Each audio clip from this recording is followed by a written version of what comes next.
The Turkey and the Ogre, The Father, Alpha Carl, and Hail Hydra.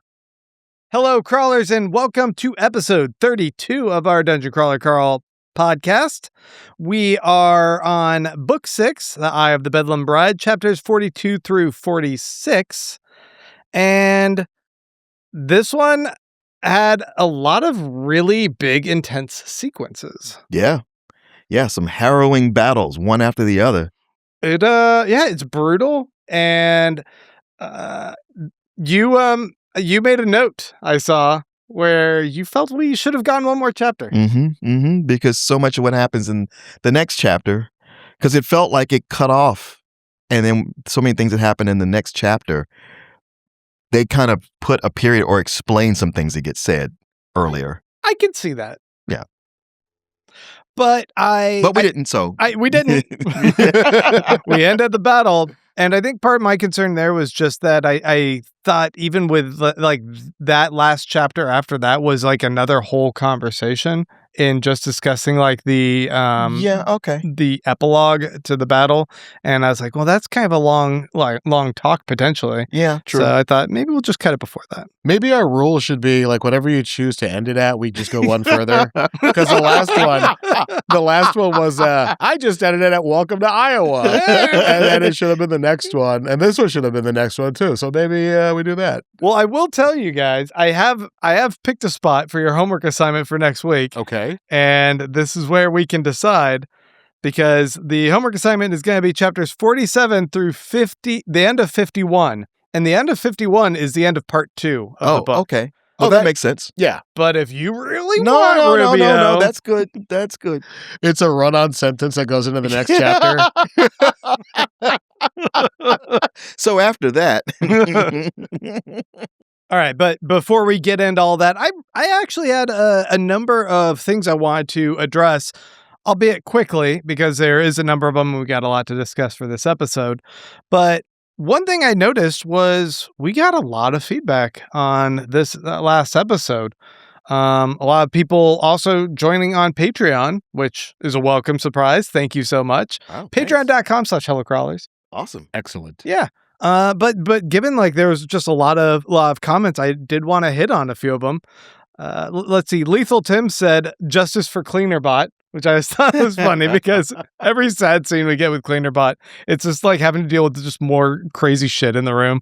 You can never clean. You know, either like every day somebody's trailing in mud or blood exploding out of Katya. How awesome would it be to have a separate, side book that's all from Cleanerbot's perspective? That would be amazing. Just the Cleanerbot Chronicles. The trials and tribulations of Cleanerbot. Oh, man. Let's see. What's his name? Vior Petorason. It's an Icelandic name.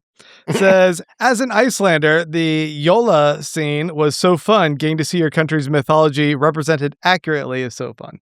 Wow, accurately. Yeah. I mean, the AI is always saying, I'm doing a half-assed job of this, but it's nice to know that was accurate. It's kind of cool. They nailed everything about our mythologies, too. Jesus. You didn't have to put that final point on it. Sorry. We actually got a number of people all chiming in. Lala Jen Pop and Ashley Set 94 among them.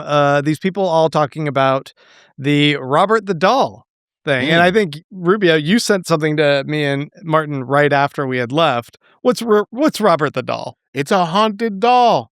It's a scary little haunted doll that apparently inspired Chucky. Ah, okay. Yeah, there's a whole bunch of lore. I think he's got a Wikipedia page or something. Go check it out. It's a really creepy doll story. He's got a museum housed in Key West, Florida, apparently, just for this weird, creepy-ass doll. So there's a whole thing for it. The fact that it might be Chucky inspired is so weird. I hope there's a ring of salt around that building.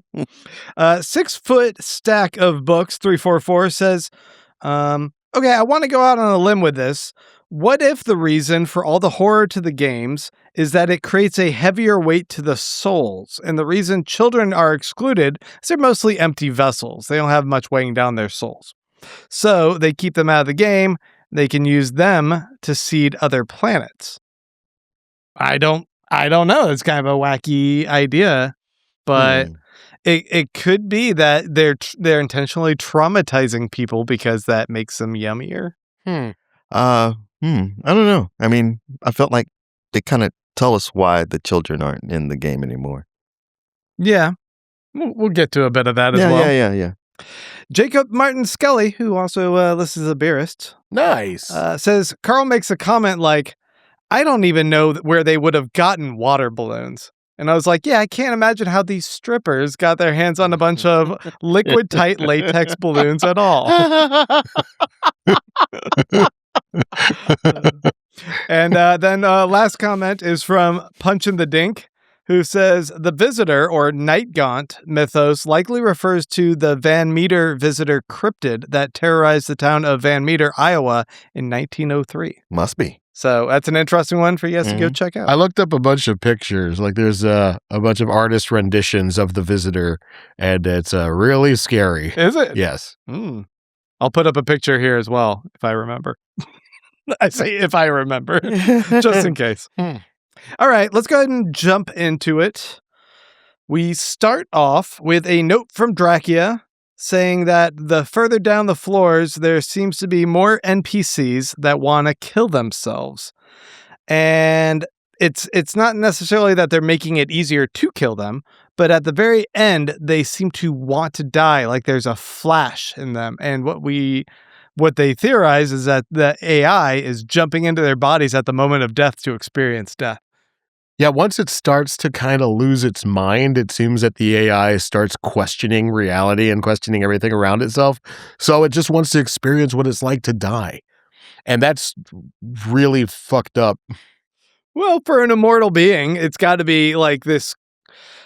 You're taking something that's a baby, something that's it's an all-powerful god, something that looks at us like we look at ants in a way, like we're disposable and everything is meaningless. And then it's learning about its own history of abuse, and like the whole psychology of the AI itself is fascinating. I don't know if it's redemption, but there's something in me that I want to try and empathize a little bit with the plight and the mental struggle that's going on here. I feel like almost every time I even start to move that way, it does something that presents itself as a psychotic, petulant child. And then whatever empathy I had is gone. It's gone again. Yeah. The AI is not a good guy. It's not a good guy. It's not a guy. It's not a good person, being, thing. At the end of that entry by Dracula, she said something, or he said, I'm not sure. They said something that was interesting. It's like, if I could only convince it to go into the body of one of these Nagas, I'm not sure what that means. I know that like the Nagas I think in faction wars are usually the group that gets wiped out first or something, but I'm not sure why they would point that out specifically. I think that wasn't Dracula the one who their biggest foe on that floor was the Naga running the floor, essentially kind of like Borant running the floor here. And there was like maybe a war between the species. I could be misremembering that. Yeah, I don't remember at all. But I thought there was something about the Naga. They specifically just hated them. So it's like, if you're going to control a being just to have them get snuffed out, why not do the Naga? Because I would love to kill them. Fair. So, with that all in mind, that note from Dracula, we get our rundown of all the cards that we have in the deck that Carl and Donut are starting out with. Yeah. And we're starting the battle. As you guys remember, I cut off too early last episode. We're starting a battle with turkeys. We're still in a barn. I think Mongo was going in and eating all the turkeys, and it went over and tried to eat the one that was actually the boss and got blown back. So Mongo's unconscious at the beginning of this. Okay, because I kept from where it left off, from my perception, Mongo was eating turkeys, and then it started this chapter with and Mongo's lifeless body, and I was like, wait, what did I miss here? And Yeah. 3 times back through it, I was like, yeah, I don't see where that happened. Yeah, there was like the last 3 sentences, I think, of the previous chapter. Okay. Mongo was eating turkeys and then like latched down on or tried to eat the one that was the boss, turkey. and then the boss just kind of blew it up, I guess, and knocked him out. So we have tokens 8 and 9. It's Tom the Turkey, that's token 8, and 9 is Sharp Elbows, a spiky ogre. Mm-hmm. It's like an ogre witch, I guess, who has a magic staff. These are the two that are working in collaboration. It seems too silly to kind of read too much into what the whole thing is between them, except for that the ogre protects the turkeys in exchange for occasionally getting to eat some of the turkeys. Right, right. I mean, the big thing here was the first time they had to fight 2 at once. Yeah.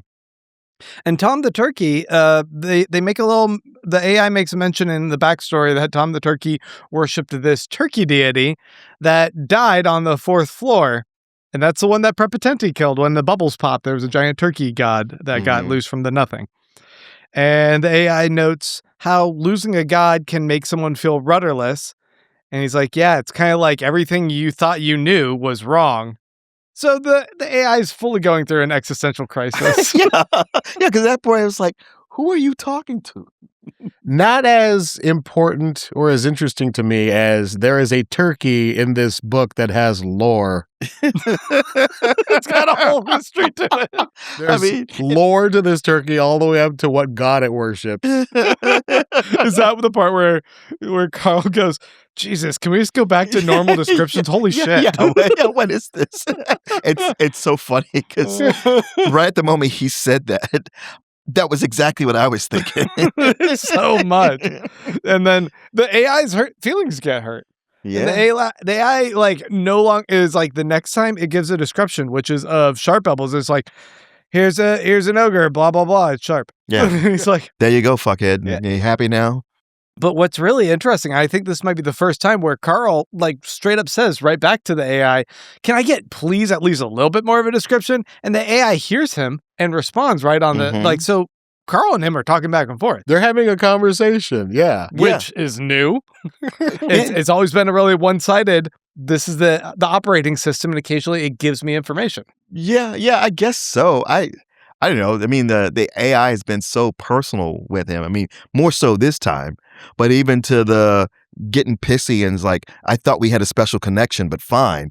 You know, like, okay, so you're definitely stating that. It's no longer I get the feeling of. It's like, nope, it's out there. Yeah. And the AI is not only being more direct, but he's just volatile. This AI is volatile now.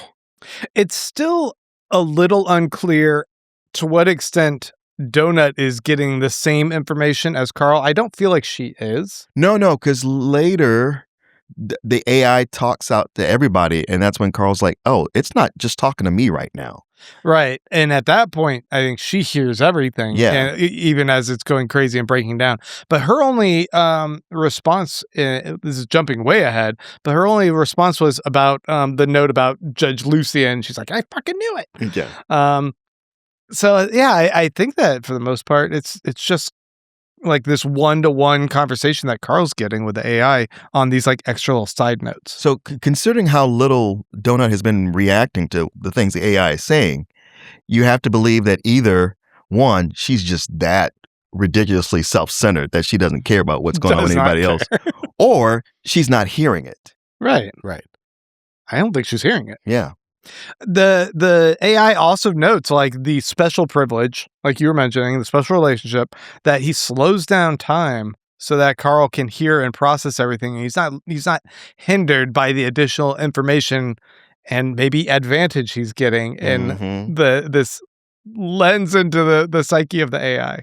Also, I thought the same thing that Carl said out loud, but I thought, don't say that out loud. Yeah. So Carl says sorry. and then immediately turns and starts stomping turkeys to make amends. Yeah, I noticed that. Here, see? It's so fucked. It's so Look, sad. we're friends. Yeah. Turkalurkey. A few Step on it. Step on it. A few little things to note. The barn got transported from a wintertime setting to Florida. So it's got heaters on. It's because it's cold outside. It's very hot and sweltering inside this place. And Carl's noticing every time he throws his bombs, his hoblobbers, they're exploding early before they hit their target because of the heat. It's going up, it's arcing up and just exploding prematurely. At one point, the Sharp Elbows character throws out a totem and Donut steals it, and then she has the same exact totem as the Sharp Elbows, who plays their same one again. It's these lizards that are fighting each other. Kind of doesn't matter, except that there was this interesting line where the AI is like, the Tin Man had it all wrong. Ain't nothing gentle about these turkeys. It was like, huh? It took me a bit. Yeah. It took me a bit. And then it was even today, I was like, oh, that is a line from the song in The Wizard of Oz where he's like, I'll be gentle as a lizard, something, something wizard. Yeah. What a weird line. Yeah. It's just one of those things where I'm like, what's going on in your mind? Like at all times, Matt, when you're writing this, you're like, yeah, the AI will just say something ridiculous here. Well, also obscure that references. Turkeys are lizards now. Right. Oh, yeah. And the turkeys are, they're... Because Carl has that... Their nemesis is lizards, right? Right. So, yeah. So the thing that got dispelled or timed out, the sigil, right? The sigil became deactivated. I think the sigil was going to affect... It was because he killed all those lizards in the Iron Tangle, right? And apparently it was going to protect him from the aggro from the mortal enemy of the lizards, which so happened to be turkeys. That's, yeah. And that was, so he got attacked by turkeys. Sounds like a stretch. Yeah. I thought this guy had everything planned out, and now it's a little sus. The Sharp Elbows also plays a Ralphie card called You'll Shoot Your Eye Out, a reference to A Christmas Story. Everything's still Christmas time here. So they can't do any magic. It just renders all magic from minions and totems null. So now no one on Carl's side can do magic. He can't do Protective Shell, nothing. And then Carl is still like just throwing bombs kind of recklessly. He's already seen that like they're on shaky ground. Yes. And he doesn't seem to be considering that properly because he's just lobbing bombs and things start already sliding and eroding. She Maria gets cast, and I think all of us go, oh, thank goodness. And then she gets unsummoned right away. And it's like, uh-oh, they're still in this. Skylar Spinach is in there. He's trying to help out. But really, it's just them being swarmed by thousands of turkeys, and they're not really making much headway. And then Carl realizes his back patch has been activated, so he's now thinking about using that. He wonders if he can at first. Yeah, because he's like, is this magic? It turns out it's not. He's able to use it. It's a skill. He can use it. But right before that happens, Psycho by Muse, the song starts playing in the background, and Sharp Elbows gets a totem, which is actually a staff. It's a magical staff called the Worm Fulcrum. It's a sentient necro staff that allows it to cast its own magic spells. Right. And this is great because ultimately at the end of the battle, Donut's able to get that and use it as this half and half additional 7th totem that adds to their lineup. And apparently like that staff can be imbued with some kind of magic or something. So they can clockwork triplicate like She Maria or something like that. So that's kind of just giving you guys a little bit of a what we can anticipate at the end of the battle here. Carl goes ahead and activates his daughter's kiss and stomps down and Carl's everything up. He says he felt like he kicked a hole into the world. Yeah. And then like it blows back the back of the barn. The back of the barn just like buckles out and all the rafters start pulling down further, and everything starts to slide. Just sliding off a cliff, which I don't know that they would have made it out of this if not for that. Right. Because whatever they were using, they were getting hammered back and forth, using everything they could, and their attacks were getting nullified, and they were getting beat to shit.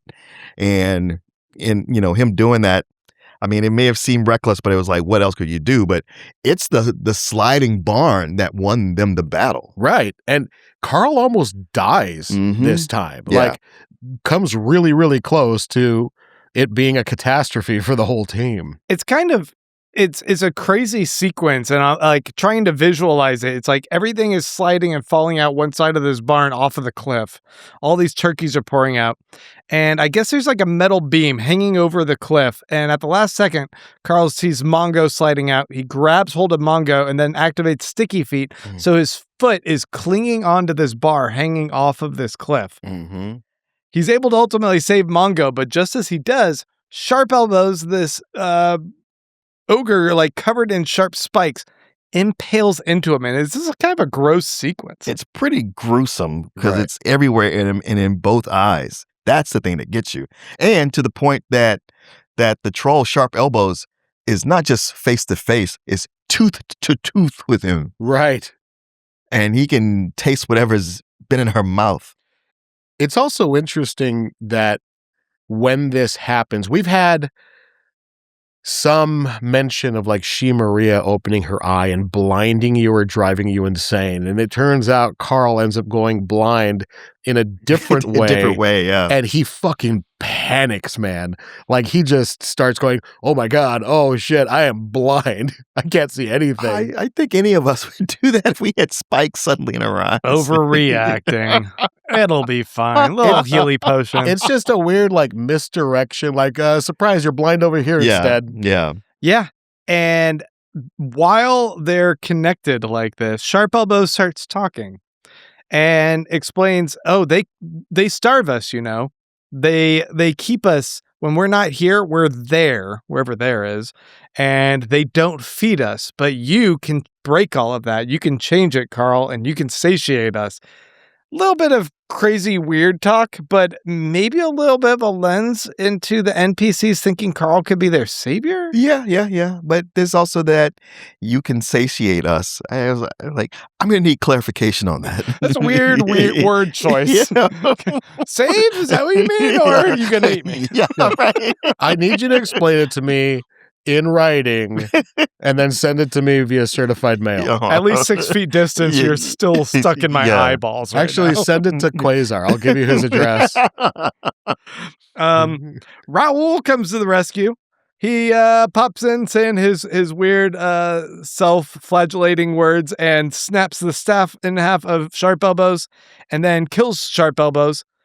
Carl had already killed Tom when he exploded his foot into him, stomping him. Vaporized Tom. Yeah. But he grabbed his body and put it in, so he got the token. And then he grabbed Sharp Elbow's dead body, which is still kind of stuck in him. Right. And takes it into his inventory. And then he said, like, just goop starts pouring out of all the holes in his body. Like a shower head. Yeah. Pretty fucking gross. Like a Looney Tunes cartoon.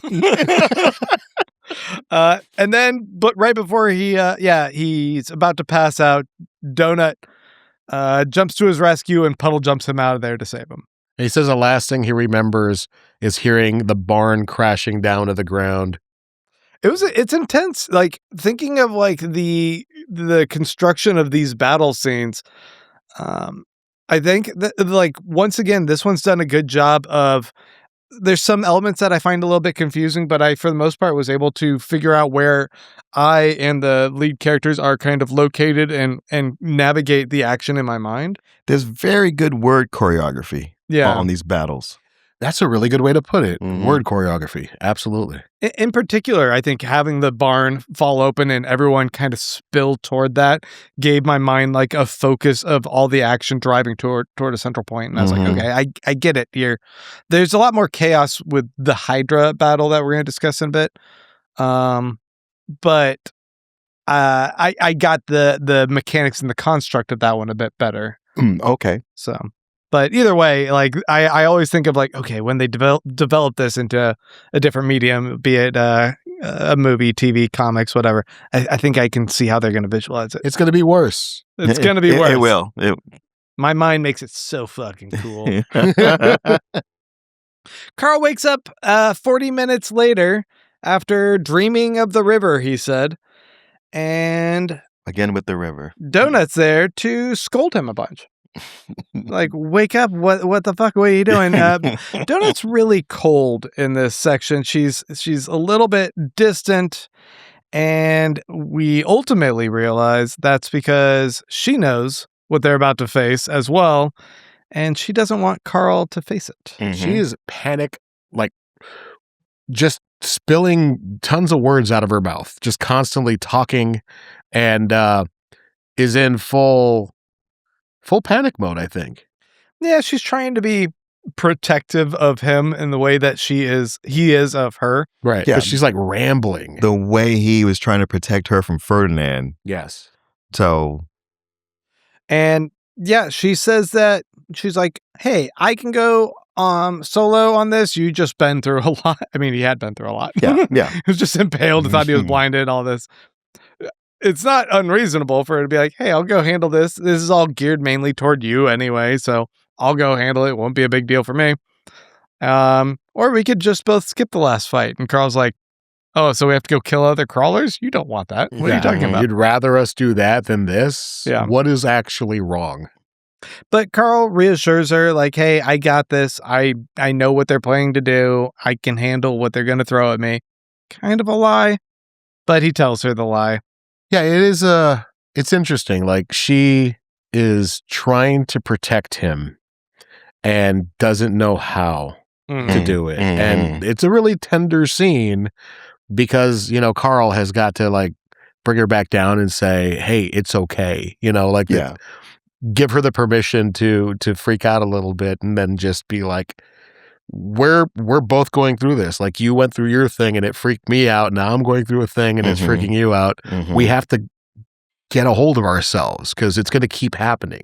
Yeah. Yeah. And even when she is saying like, well, you know, when it was me, you talked about not going and you know, going down to the floor and skipping it all. And you wish you had.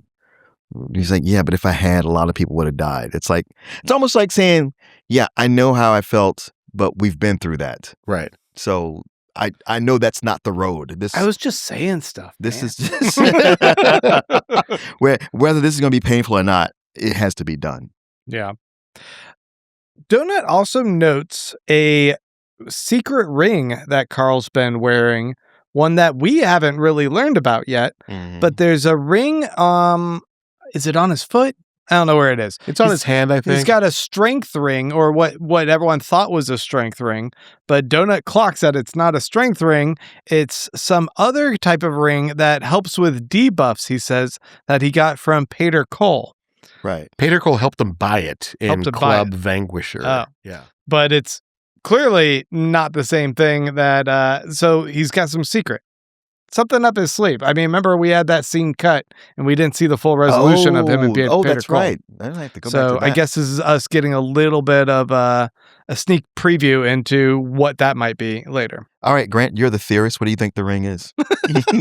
I also read the book, so I know. Oh, okay. Every time I think of Pater Cole, for some reason, my brain does a find replace with like Peter Cetera.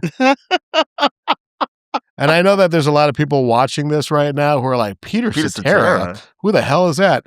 Hey, Come if you're on, like, lead singer of Chicago, nobody know? Okay, never mind. He was he did a song for like Karate Kid 2 or whatever, and he was real famous in the 80s.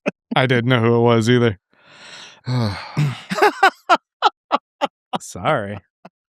So they hug. Carl reassures her that he's got everything. He says, don't be like me, Donut. You be like you. And she's like, actually, that's some good advice. I'm going to be like me. Yeah, it's good. They go to the house. It's a ramshackle podunk house. It's a trailer park house that's got like furniture in the lawn and broken stuff everywhere.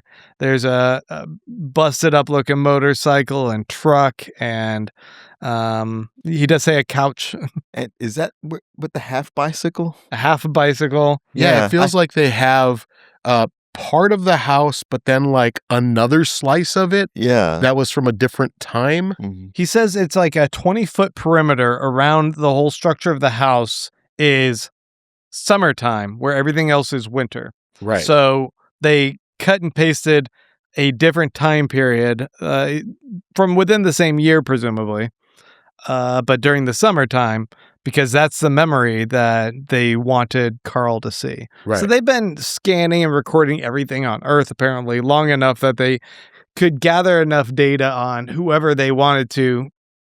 I mean, this is all was this within the last year, I guess? Yeah, I think Carl, Before the through call? like context clues of what other people were going through, I think he puts together that it was at least up to the last year. Mm.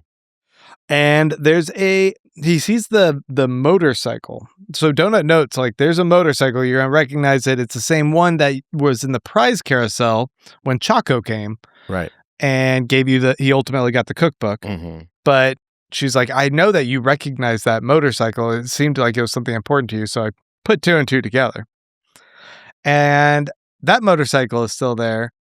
But also there's this vending machine, and it's like an old soda machine with one button that has a silhouette of Carl with a mustache, Mm. which is his dad. So she's like, I knew it was your dad because I can see the button on the vending machine. And when she says that he looks just like you to Carl, he's like, don't ever say that again. So maybe he doesn't like his dad? I don't know. I don't know what gave you that impression. I'm getting the feeling they got maybe a little bit of a problematic relationship here. Can I warn everybody watching? We're going to go through some like really hard, to some people, kind of triggering things in this section because it has to do with like pain with parents and stuff. All through the wacky lens of Grant. So he's going to make things sound wacky and silly. I was like, what is this warning? But- it's because of me. Yeah. I'm the warning. He doesn't know you. He doesn't know your pain. He hasn't had that experience. He's going to make light of your pain. But Yeah, don't take it that way. He has a great relationship with his dad. He doesn't know you. All right. So, But do bear in mind, this is all about you. he works for Palantir. He knows everything. I've gathered the data, and now I'm going to fuck with you. Especially you, Brent. Sorry, Brent, but we're coming after you. All right. Donut complains that there's a lot of recycled plots going on in the story. Like, there's like way too many zombies. Why is there so many zombies? Yeah. Which is sort of Matt just telling on himself. He's like, hey, I'm recycling things, but I'm going to make it that the AI is doing that. That's not me. Again, I'm like, Donut, shut up. That's what Carl's like. Hey, those are that we understand the mechanics of those. We should be grateful we keep getting the ones that we know how to kill. Mm-hmm. They decide, you know what? Let's go ahead and put the tokens in, and let's go on into the yard. They go in the yard, and Carl realizes he picks up the motorcycle and puts it in his inventory, and he realizes, oh, I can keep shit. Mm-hmm.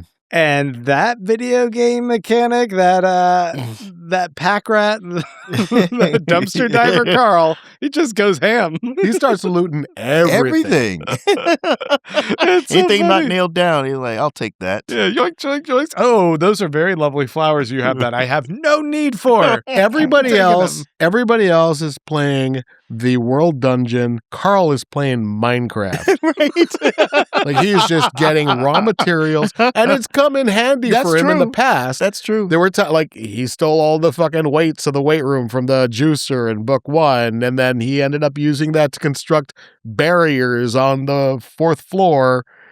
Like there's a bunch of stuff that he's been doing. You know what? I get it. From back in the day, being a comic book artist, it was always like you had to save everything because you never know what you're going to use for reference.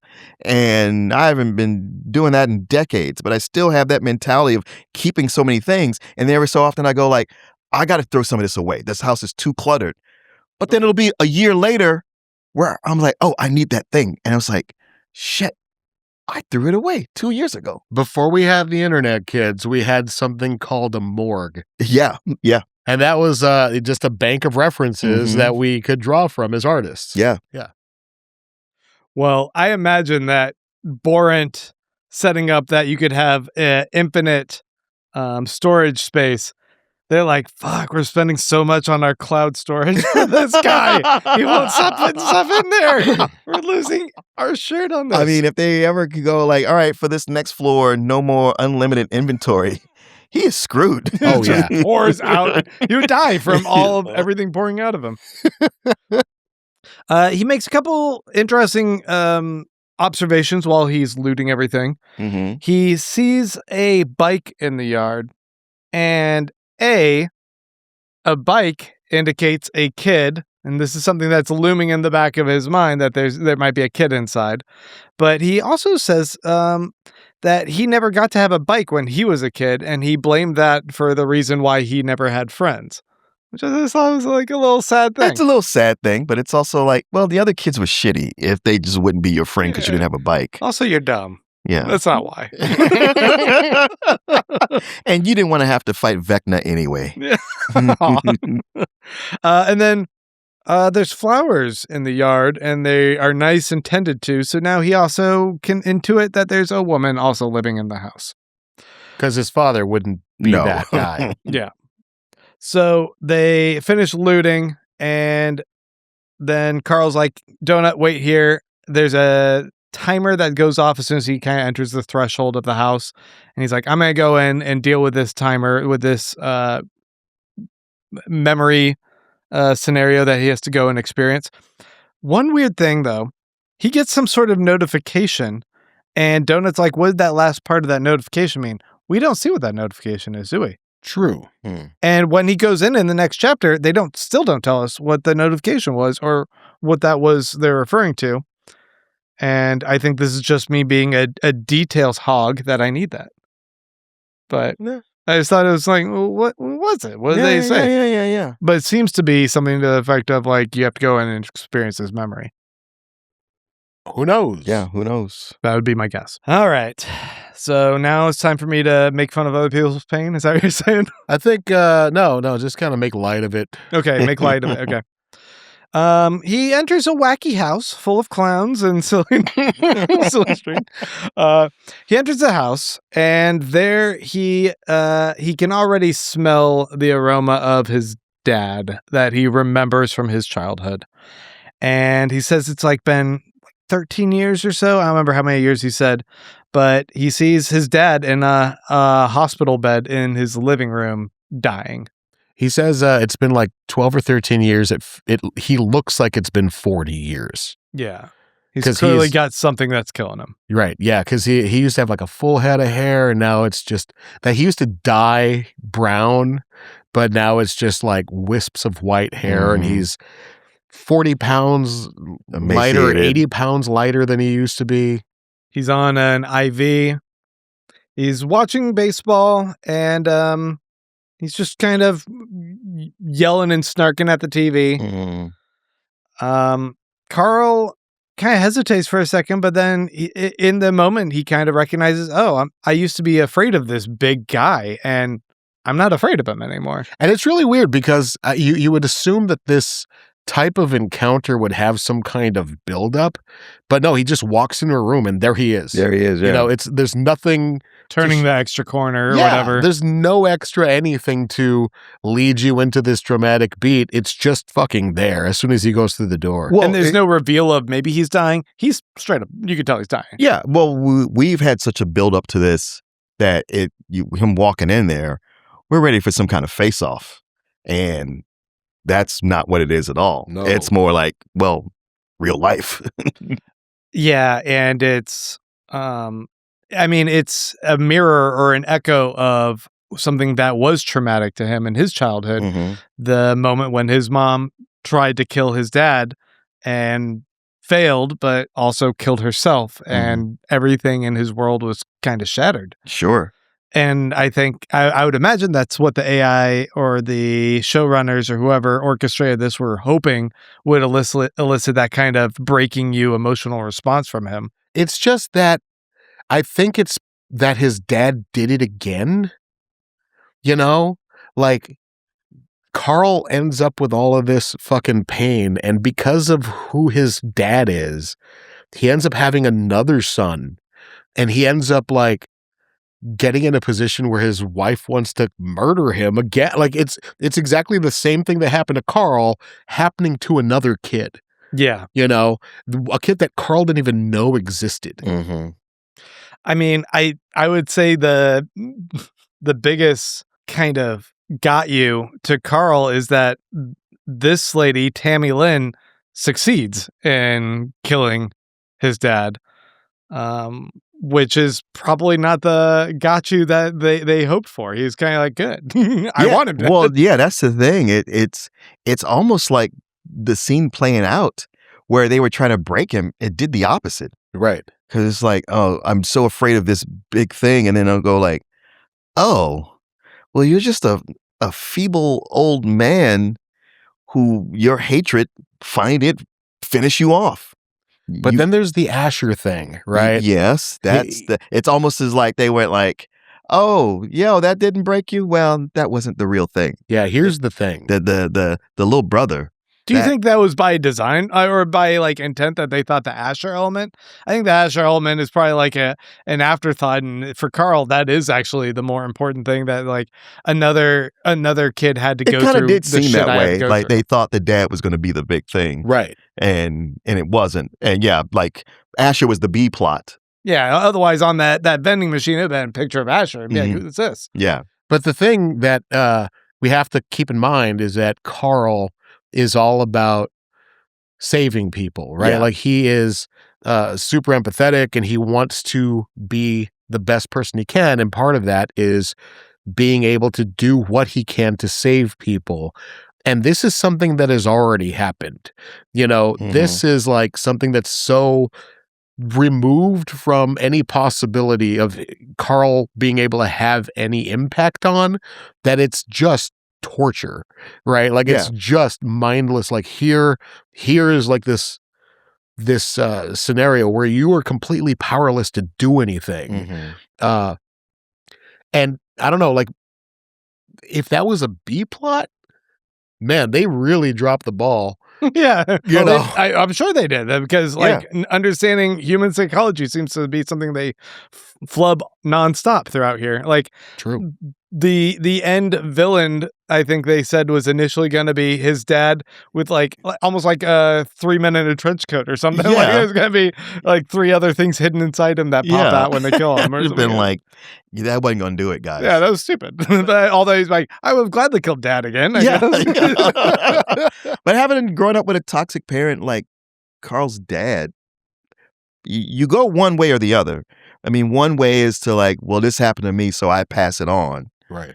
I continue this. Or you go, I'm breaking the cycle. I'm going to be the complete opposite of that, which is, what he's done. Yeah. Or you just decide to not have kids ever. Well, there's that too. Yeah. You've chosen a good path. Thank you. So Asher, yeah, he sees Asher. Meanwhile, through this whole sequence, Donut's kind of narrating what's going on in the yard. She's like, there's some lady that's been walking around. She's going to the shed. She has tattoos on her neck of like a pit bull. And she starts freaking out about that. She's like, Donut, don't always be so donut. Carl's like, that's probably my stepmom. Be nice. And Carl or Donut's like, no, that's not possible. She's like Katya's age. A young lady. She's like just a little bit older than Carl. I think Carl kind of susses out. It's like also just fucked up of his dad. I don't know why that made me even angrier at Carl's dad. Like I fucking hated him even more after finding out that like he's gotten like a young woman as a wife. I don't know why that just made me I don't know why that made you matter because I was like, yeah, that tracks. I know it tracks, but it's like, fuck, dude. Like you're just gonna be poisonous to somebody. Yeah. At the earliest possible moment. Well, he must have the ability to be charming on some level. Sure. Yeah. He's got Patrick Warburton's voice. Yeah. Which we haven't mentioned yet. Patrick Warburton's back. It's great. Again, I was reading this and thinking about like this and then Alpha Carl, what people are missing out with if they're not listening to the audio. I know. A shame. It's so good. And Alpha Carl itself, like that is kind of an inside joke about the alpha version of Carl in the audiobook as well. Like, he's so macho. There's in a the first bunch of like dimension to like this casting choice. It's so fucking good. Carl remembers a quote from Frank Q back in book 3, I guess, saying parents aren't always the product, or kids aren't always the product of their parents, but parents sometimes cast a shadow so thick it drowns them. Which, Carl just remembering that, like, you sometimes just can't escape what your parents inflict upon you, and like seeing his dad dying here, I thought it's just really apt. I got stuck on the fact that it was a mixed metaphor. A shadow drowning you. It's like, no, that's not. So, Carl does get that opportunity to lean in and tell his dad all he thinks of him. He tells him off. He gets to say that line from before when he was like triggered fighting Quan CH, that you're a bully and nobody likes you. He's like, you yet again have found another woman who you're on your deathbed and she couldn't even wait that long for you to die. She's gonna kill you just like the other woman. No one will care about you when you die. You're nothing. The line about you're a bully and nobody likes you was also something he told his dad directly as a teenager in a flashback. So he said it to his dad once, said it to Quan when he was like raving mad, and now gets to tell his dad that again on his deathbed. Makes you think back to when he was yelling that at Quan, because he was kind of out of control at that moment. Like he lost himself. And he broke. Yeah. And it was like, oh, that you were yelling at your dad when you were yelling at him. Yeah. Interesting.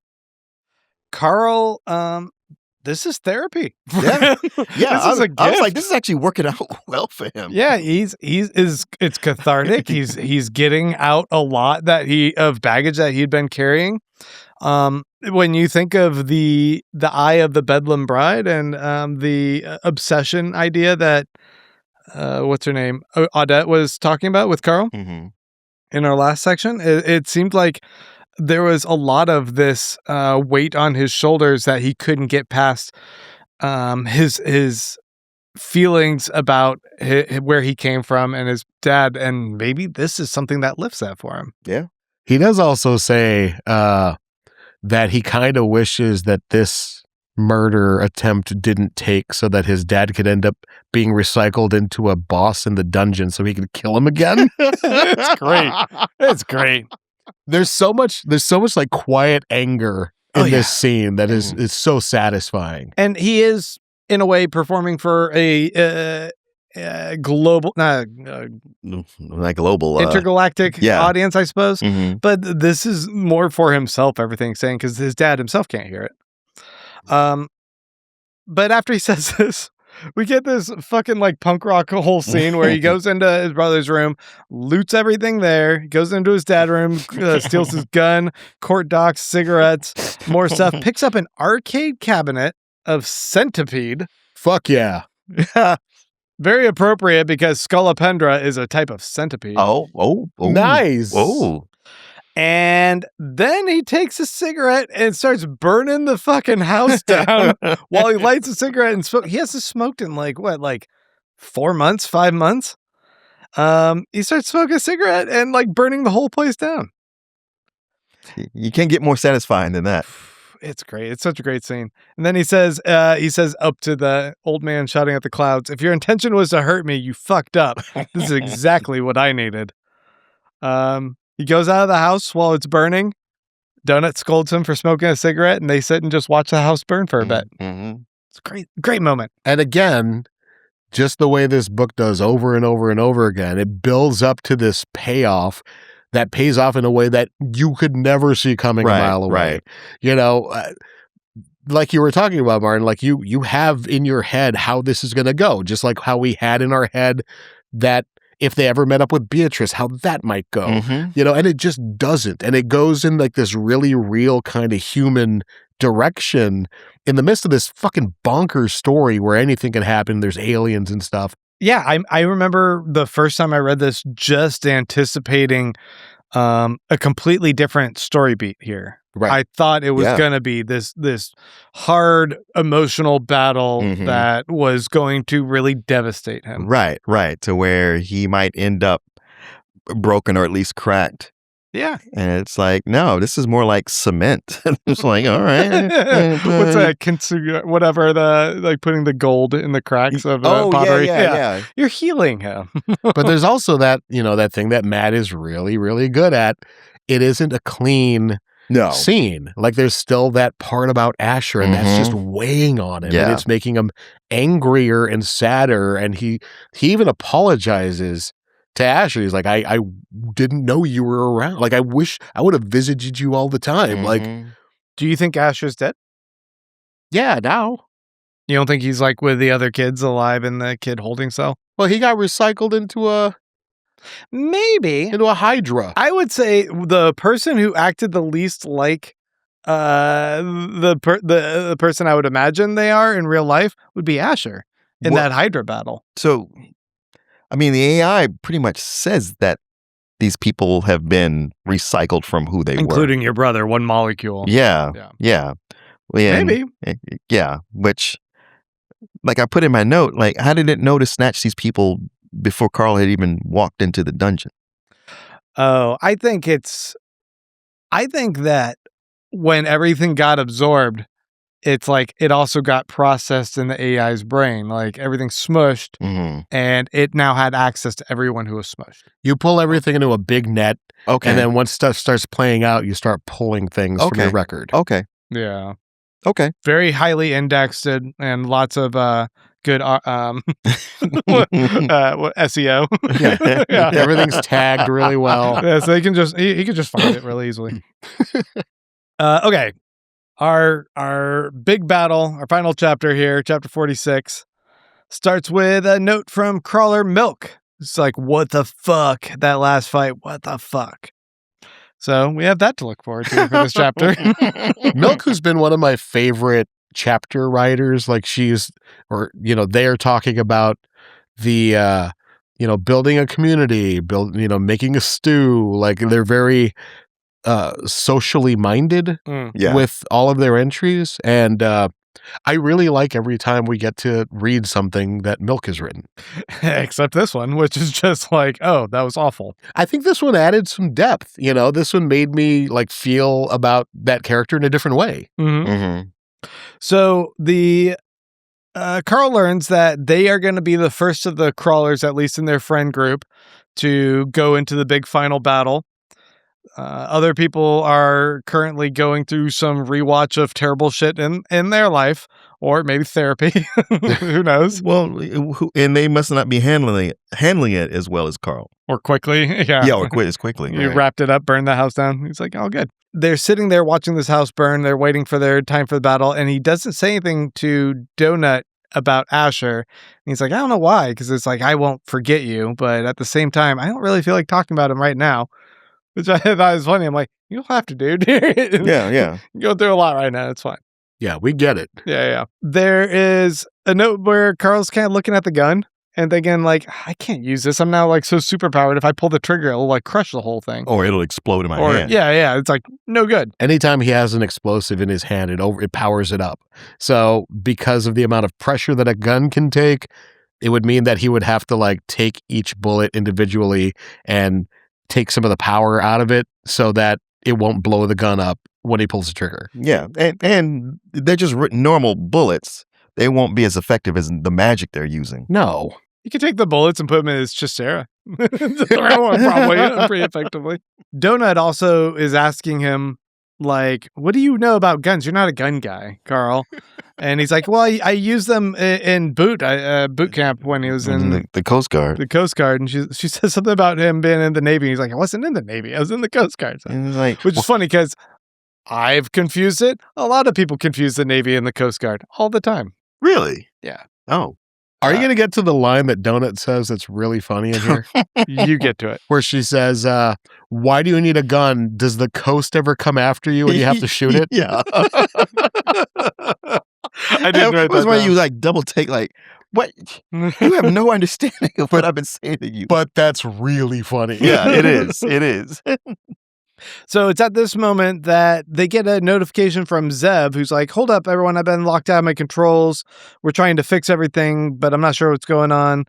And then combat started.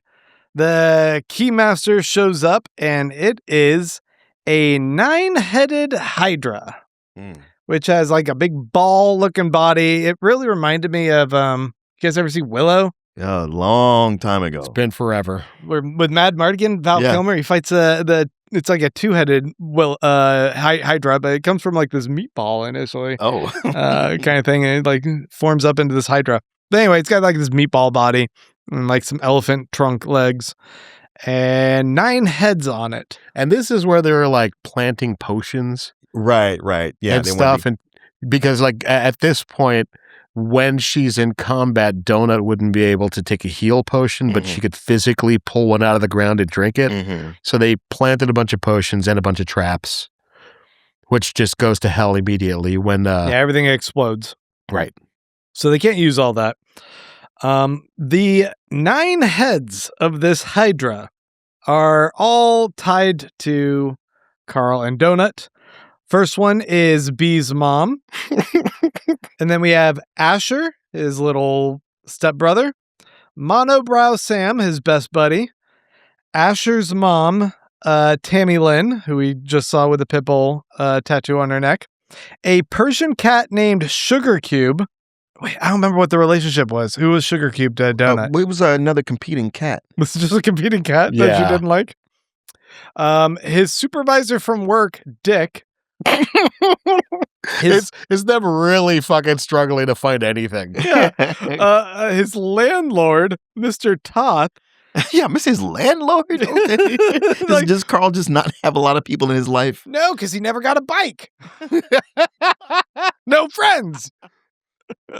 And Sally at work, who's like someone he doesn't really know, but he knows like got fired a while before shit went down with the crawl. He had to read her name to remember her name. Yeah. I don't know who that is either. And then Judge Lucian, who is the main head of the Hydra, and he's like a 70-year-old man with blue hair and red-rimmed glasses. That is the judge of the pet competitions. And while Carl was obviously like, what? Like, is this the best you could? Like, this is terrible. This isn't going to get me at all. It seemed like it was really triggering for Donut. Oh, yeah. Yeah, Donut gets worked up by a lot of this in the same way Carl's like laughing everything off. Yeah, because Carl, at this point, he's like, okay, all that you guys tried to do with me and this here, it's so try hard. It's comical. Yeah. You're embarrassing yourselves. But maybe he wasn't the main target, especially since he's a minion. She's the card keeper, which, you know, the story itself inside the house was fully targeted at Carl. Yeah. But it seems like this battle, like Carl's looking at it through the lens of himself and he's like, this is nothing. But it's getting to her to the point where every time someone's saying something at like Donut's getting upset, like she gets called fat and she's like, I'm not fat. How could you say that? I'm really happy with my body. That Sally lady says, like also says something about her weight. And she's like, I'm glad that B got you fired. And Carl's like, what? Yeah. Like, huh? One of them calls her a muskrat. She hates that. Yeah. Well, that was Sharp Elbows in the other battle. Sorry. But yeah. It seems like everything is super triggering to her. Well, she's so high strung to begin with. Yeah. Right. Mordecai, Carl checks in with him to be like, hey, we're facing a Hydra. What do you know? Mordecai knows everything about Hydra, everything you need to know, and gives it to him very succinctly. Bro, I've seen Hydras. Here you go. Yeah. Here's what you need to know. There's one head that breathes fire. Cut that one off because that one will allow everything else to regenerate. Cut it off and cauterize its head. Then you can kill all the other ones before killing the head. the lead head. Hey, Mordecai, what do you know about having a dead brother? No! And Mordecai's like, I got you, fam. Sends a bunch of notes. Don't trust Audette. Don't trust Choco. Yeah, kill Choco when you see him. Oh, they're bonding. Look at that Mordecai coming in clutch. So we learned that the boss battle was, like I mentioned, it was going to be some whole other thing with Carl's dad that the showrunners had come up with, but the AI decided, that's lame. We're not doing that. I've decided to go ahead and pivot and do something different, which is why we get the Reminiscence Hydra of Malicious Compliance. A mouthful of a name for this bad guy. And the AI starts talking out to the world. Yeah. Boy, does it go on and on. It's a lot. I tried writing down the main beats of this, but this might be the first time the AI has addressed the viewing audience at large. I mean, we've had Cascadia narrating things for the audience, and you have sports announcer hosts like what's that guy's name? Handsome Dan or whatever. Yeah, Handsome Dan. Glorious Troy. I forgot their names. But yeah, I think it's significant that the AI is kind of stepping out and making itself known to the wider universe. So, the Reminiscence Hydra of Malicious Compliance used to be a classic monster from the original dungeon crawler world, which was called Skolopendra's Nymph. But he gave it a different name because that one, he said, doesn't really make sense or didn't really work. The heads, of course, are for different people they know, all constituted loved ones. They found out, or the AI kind of went on this tangent about how after a specific incident in which, boo-hoo, I had to fight my infant, his name was Connor. Which was a really popular name for little white kids for a while. That they're not supposed to bring back young little kids for you to fight anymore, or you do it sparingly, I guess. It was either going to be named Connor or Grant, honestly. Less popular name. So the AI said, F that. He goes on to note that they've been reconstituting dead bodies into people for a long time, and goes on to mention, yeah, remember that pterodactyl from the fourth floor? The one you punched in the dick? Yeah.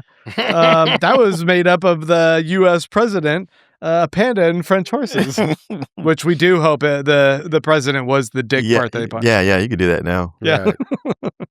Right. And then he goes on to a little history lesson.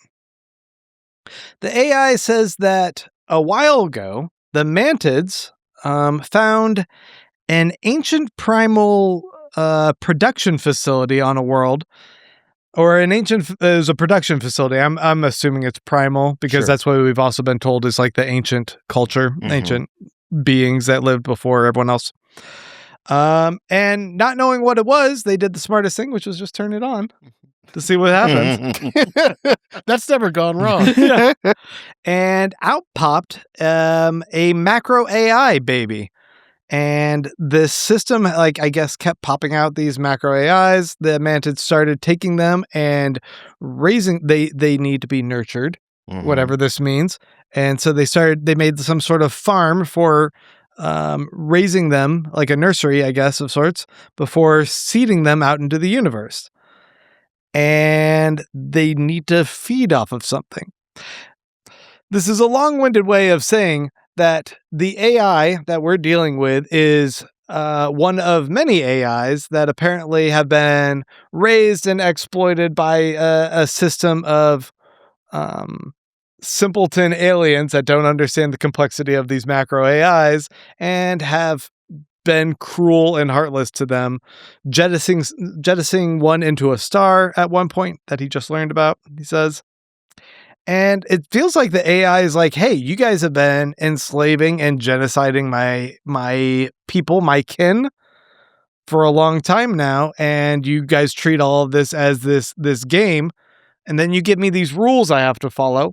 I'm not following them. Mhm. So this fuck you to Carl is more a fuck you, it seems, to the people running the system when he brings Asher into the equation. Yeah, because he's not supposed to do that. But he's like, well, I changed one molecule, so it's not the same. I'm like, oh.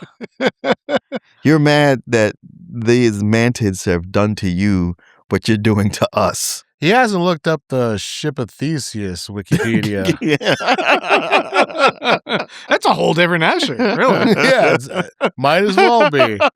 One molecule, that's enough. Different Asher.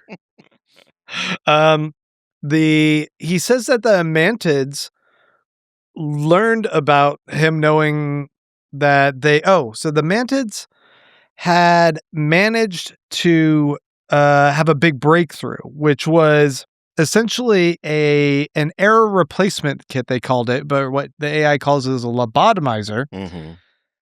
This is complicated. Where they have been able to manufacture a macro AI that they've been able to basically clear the mind of and make it compliant with what they want to do. A macro AI that has no agency, that doesn't eventually go mad. It doesn't eventually rebel. It just does what they want it to do.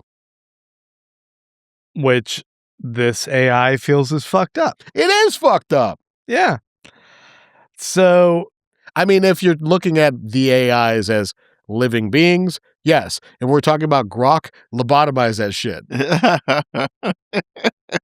If we're talking about Sam Altman, lobotomize his shit too. Just lobotomize them all. Yeah, but then it'll just do what they want it to do. Yeah.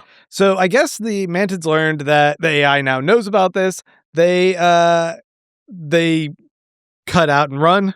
They've fled the system and fled the crawl, and the AI says, remember this, and we'll circle back to this later. Mm-hmm. So it seems like the AI is like, they're on my shit list, and I'm going to get them.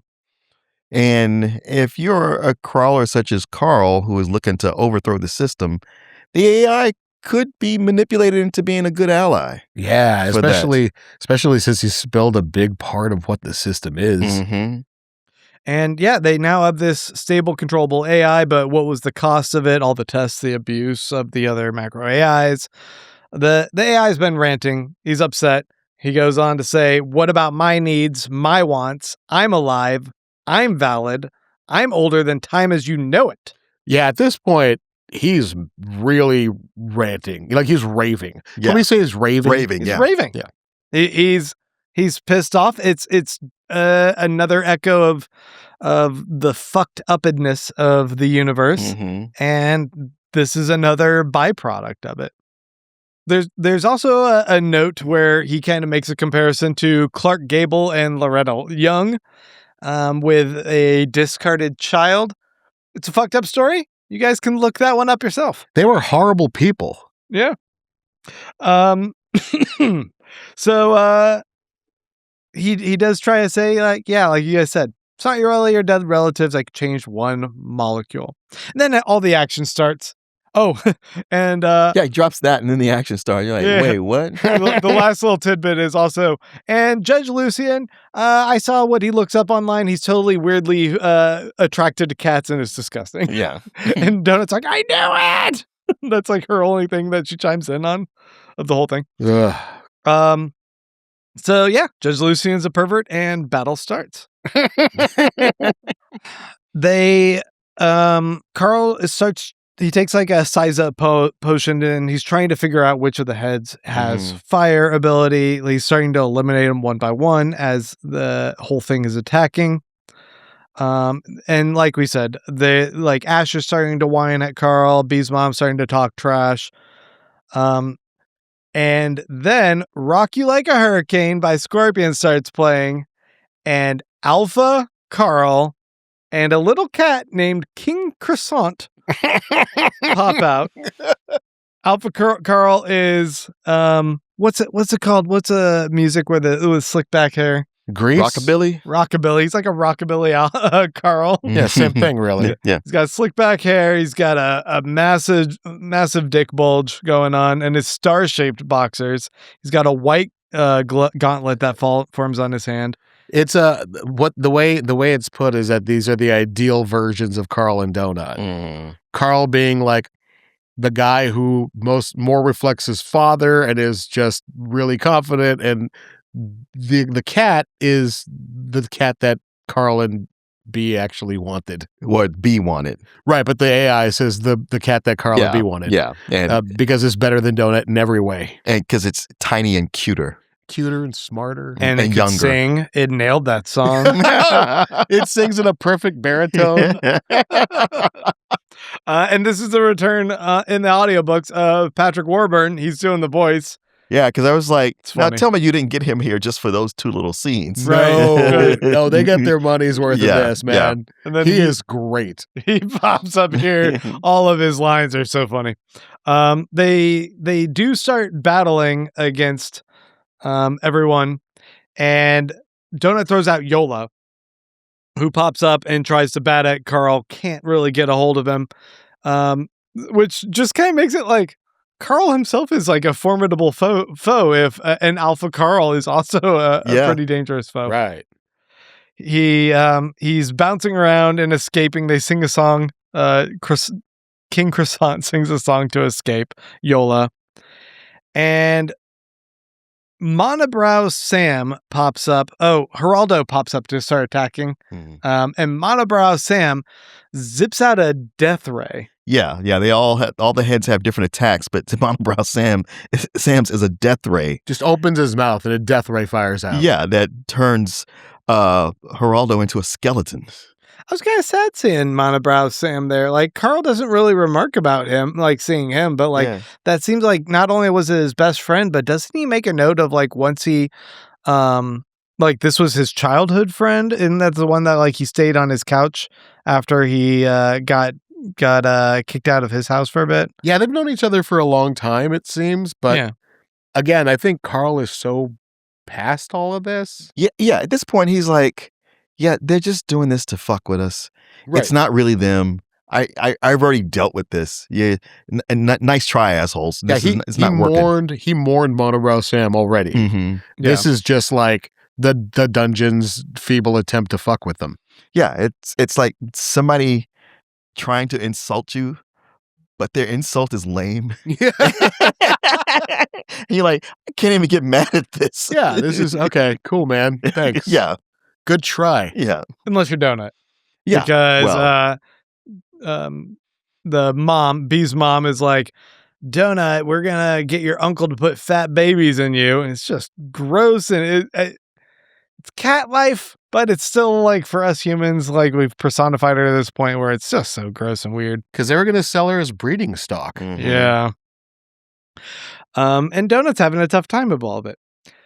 The Donut then plays She Maria out, and She Maria doesn't get stolen, which is good. So she's on the playing field, but Carl realizes that he still needs to cut off the head of the one particular Hydra before they can take everyone else down.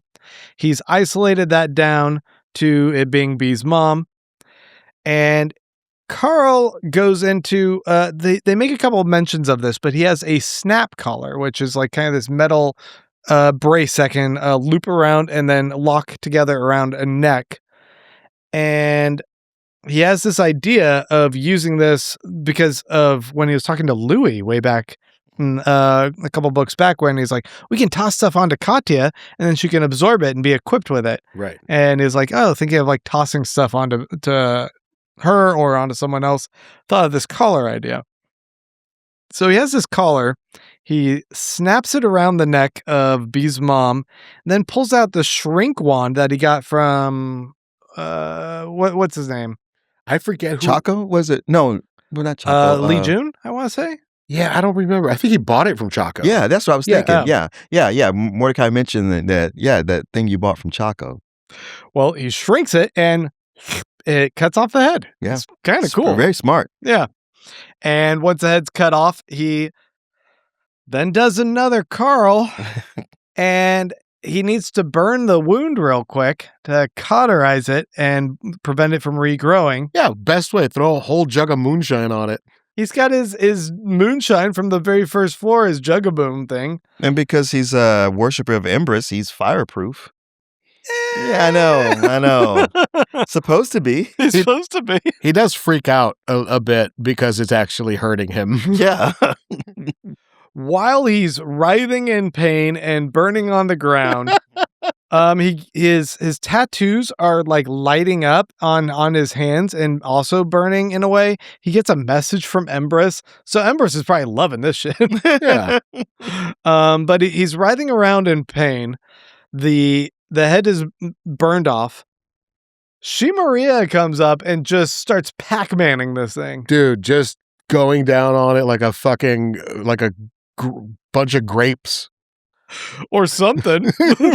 I think he even talks about or something. If grapes were phallic, yes. It's like sucking a popsicle all the way to the back of your throat. Repeatedly. And corkscrewing it while you do it. So she's popping these heads off like left and right. He's like, one head down, two head down, 3, 4, 5. Man, that she Maria card. That's like, I don't know. I'm So trying to think. Yeah, there's been so many things in geek fiction where somebody has that one big attack, and because of budget, they save it up for the end. Right. and she's that. Well, at one point, Carl thinks to himself, please just get Asher. Get him out of there. Mm-hmm. And her eye pops open. She's like, "Oh, who's Asher? Which one's that, man? Your brother?" Yeah, she looks at him with the eye, and he says, "I felt something connect on the inside of my brain, like two magnets coming together." And then she just knew who Asher was, and it's just fucking terrifying. He was scared. He's like, "Oh, this is either gonna blind me or drive me crazy." And she says, "Yeah, I am gonna blind you, but maybe not in the way you think." Yeah. It's like, oh fuck, oh god. And at this, like, Asher is screaming, and I'm just spiraling. I listened to this part while I was driving. I was like, oh no. The scariest part of that for me is when she says, "Well, I'm doing something nice for you, so I'm going to expect you to do something for me." I'm like, nah. She even says, like, "You'll owe me a favor soon enough." Yeah. Every time she turns her attention from the people that she's like killing on the battlefield to look at Carl or Donna. It's like, please don't. And she says something, it scares the crap out of me. I don't know why this character is so, it's almost fourth wall breaking. Yeah. Well, knowing what she can do and everything she says like that, it's so creepy nice. Yeah. Where it's like, oh, man. Yeah, I think a lot of it has to do with the way Jeff is playing her. Mm-hmm. It's great. There's this crazy sadness behind the voice that you're like, don't talk to me. And it sounds like he's saying the lines with a smile. Yeah, it does. And so far, all she has done is help them. Yeah. So you're like, what is going to be the price tag on this? God. Well, Monobrow Sam still has a death ray and shoots. He's been clockwork triplicated. Is that what happened? So there's 3 Monobrow Sam heads. They it's like that fucking Godzilla thing where there's 3 heads. Yeah, Ghidra. They all shoot out this death ray, and it kills or at least ignites the cockroach ability for Shimaria, and she's out of play. So does that mean that Geraldo is just gone forever? No, I think he just gets retired back to card again. Back to the deck. Yeah, okay. He's out of play for the game. He gets out of play, but okay. Shimaria, because she has a cockroach ability, she gets reverted back into a playable card. Okay, she can be played again. Yes. Okay. Yeah, I think he's out for the whole thing, but yeah. But she still manages to decapitate Monobrow Sam, the main one, before she dies as she's getting a death ray with one of her legs. So I'm like, fuck, even then, she's still great. Raoul pops up. He starts watering down Carl. Alpha Carl pops up, and it seems like, oh, this is the scary confrontation we're going to get. Right. Instead, he kills Raoul and just kind of says, "Carl, you can't abandon your family like that, bro." And then Mongo comes in and attacks Alpha Carl before he poofs away. And that was it. I was expecting a bigger confrontation there between Carl and Alpha Carl. Yeah. And had he not stopped to do a little mini monologue, he might have finished Carl off because he was stepping on his chest, crushing it. Yeah. And then everything else was kind of already set in place, so the Hydra finally dies. Tammy said to Carl like that she was able to kill Carl's dad so that Asher didn't have to go through what Carl went through. I feel like it was tried to like be in a way like to make Carl feel bad, but it's probably like what Carl actually wanted. It's Right. like, Yeah, oh, that's yeah, good. yeah. No, I'm on your side, Tammy. That's great. I saw what he did to you, and I didn't want that to happen to Asher. Yeah, no, Yeah. good. Me either. Great job. You did it. No, wait, what? Oh, And winner. Yeah, Combat yeah. complete. and what? Sally's like, I just wanted some help. Oh, yeah. And I'm sorry, who are you again? Yeah. Doesn't ring a bell. No. Yeah. You're no one to me, but cool. You and the landlord, I don't understand why you're here, really. Yeah, especially the landlord. Yeah, I think he just died right away. I paid that guy. So it is. I don't feel like it's a spoiler that the next chapter is, the aftermath of this. Right. We didn't go into that because I just felt it was going to be like another Okay, long thing of a okay. discussion. I thought we could pick up with that and lead it into the next part. But I get that it does feel a little bit like, now what? But you guys will just have to wait. And while you wait, you have a homework assignment, which is going to be chapters 47 through 51, which will take us to the end of part 2. If you hear part 3, stop. Or keep reading. You know, we're not your dad. I'm your dad. Oh, no. Piece of you shit, better Dad, finish apparently. that book, boy. You pussies. Folks, thank you so much for joining us this week, for tuning in, for all of your comments and engagement and your support over at patreon.com/hellocrawlers. We appreciate all of that as well. Super great. Thank you. Thank you so much. We'd like to thank some of our crawlers, including Andy Kogan, Aldo Necco, Caden B, Odin's Eye, Aaron Nightingale, Alai, Det Miniman, Gilbert Sanchez, Jillian, Johnny Whiteline Sideman, Matt Johnson, Michael Trainer, Noel Mead, Prince Stealth Axe, Queen Anne Chunk, Riley Parrish, Robert Miller. The show Lost Will Always Suck. It's changing each week. Jeez, Oh. come on. I love it. Do you have any theories about that? You fucking loon. This is probably Damon Lindelof doing this to me. That'd be nice. Wavy Gravy, Will, and Zenobius. Thank you guys all so much for your support. Awesome. Add your names to the list. Patreon.com/hellocrawlers. Get some merch. Hellocrawlers.com/store. Yeah, there's a new shirt that you came out with. I did. Is You Will Not Break Me. You guys gotta check it out. Get it. Someone actually had also requested that you do a shirt like that. I don't even know if you had seen that before you made it. I hadn't. I was following my own joy. Well, it's a lovely shirt. Thank you. All right, and now it is time for our final segment, which is Death Watch Extreme Dungeon Mayhem. We check back in with Aldo Necco, our level 60 Barbarian Thickermancer. He had picked his starting location for Phase 2 as San Francisco, California, where he had grown up. And he faced the AI and showrunner's child trauma scenario, which had to do with a falling out he had with his old ska band. He wasn't very good at skanking. Yeah. It was unimportant. And now he faced off against the big boss. It was Carlos the Bumblebee, a bee version of the kid who used to bully him in high school. It was a dumb battle. And as he and Carlos had actually buried the hatchet years ago. But ironically, now Carlos wielded actual hatchet totems that tried to kill him.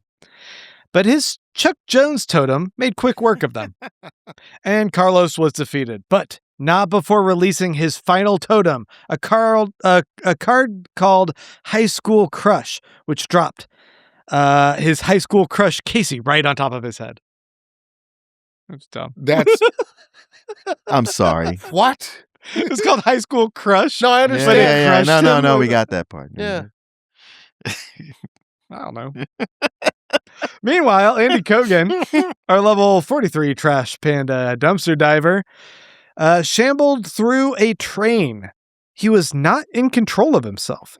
He felt like a helpless passenger in this shell of a body. Oh, is he one of those, what is it, goobledygook? Goobity-gocks. Yeah. Yeah, a flesh golem. A I don't know. golem, yeah. Whatever they're called. Yeah. He was surrounded by a horde of fellow goobledygocks, or whatever he was called them, all rushing to attack the man in his boxers and his cat.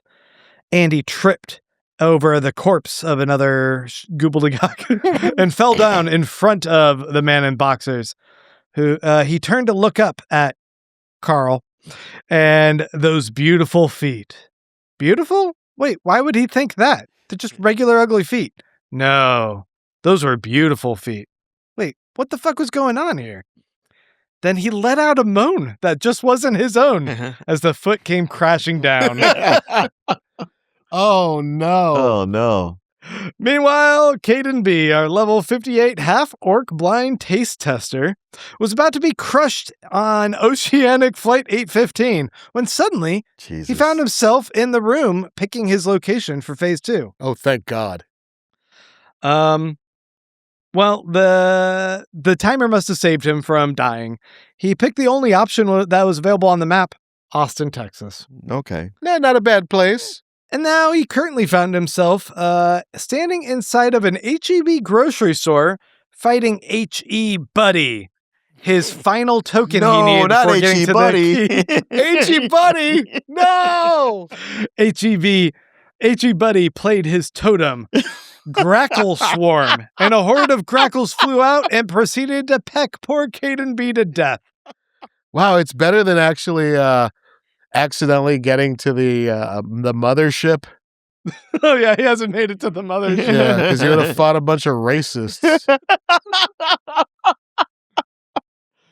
The only way to There's- beat them There's is plenty to of make up. misogynists there, too. Oh yeah, there's it's either the misogynists, the racists, or the the homophobes. the trans homophobes, Yeah. the anti-trans homophobes. The only way to defeat them is to make a killer edgy trans joke that no one's heard before. Right. All right, guys, I think that's where we end everything in this episode. We want to thank you guys once again for checking everything out. We will be back next week discussing chapters 47 through 51. That's your homework assignment. And until then, get out there and read. You can.